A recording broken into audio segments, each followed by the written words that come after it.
శ్రీమన్నారాయణ. ఈరోజు మనం తిరుప్పావై దివ్య ప్రబంధంలో 2వ పాసురంలోకి ప్రవేశిస్తున్నాము. ఈ పాసురంలో తిరుప్పావై వ్రతంలో చేయవలసిన పనులు, చేయకూడని పనులు, ఎవరి కోసం, ఏ ఫలితం కోసం ఈ వ్రతం అనే విషయాలు ఆండాళ్ తల్లి ఈ విధంగా తెలియజేస్తున్నారు. ఈ భూమండలంలో ఎవరైతే నిజమైన ఆనందాన్ని, సుఖాన్ని పొందాలని అనుకుంటున్నారో వారందరూ రండి. పాలసముద్రంలో శయనించి ఉన్న ఆ పరమపురుషుని పాదాలకు ధ్వని కాకుండా మెల్లగా మంగళాశాసనం పాడుదాం.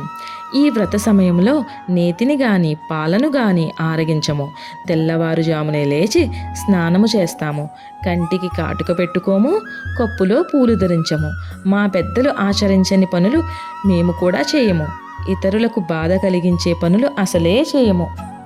జ్ఞానాదికులకు ధనధాన్యాలతో సత్కారాలు అందిస్తాము.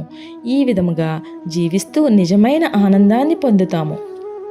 ఇలా నిజమైన ఆనందాన్ని పొందుతూ ఈ శ్రీవ్రతమును మనమందరం కలిసి చేద్దాం రండి అని ఈ పాసురంలో ఆండాళ్ తల్లి పిలుస్తున్నారు. ఆండాళ్ దివ్య తిరువడిగలే శరణం. ఈ పాసురానికి అనుగుణముగా పాల సముద్రంలో శయనించి ఉన్న ఆ పరమపురుషుని పాదాలు, స్వామి స్వరూపముతో ఈరోజు ఆండాళ్ జడ అలంకరించబడి ఉన్నది. శ్రీ ఆదికేశవ ఎంబేరుమన్నారు కోవెలలో ఆండాళ్ జడ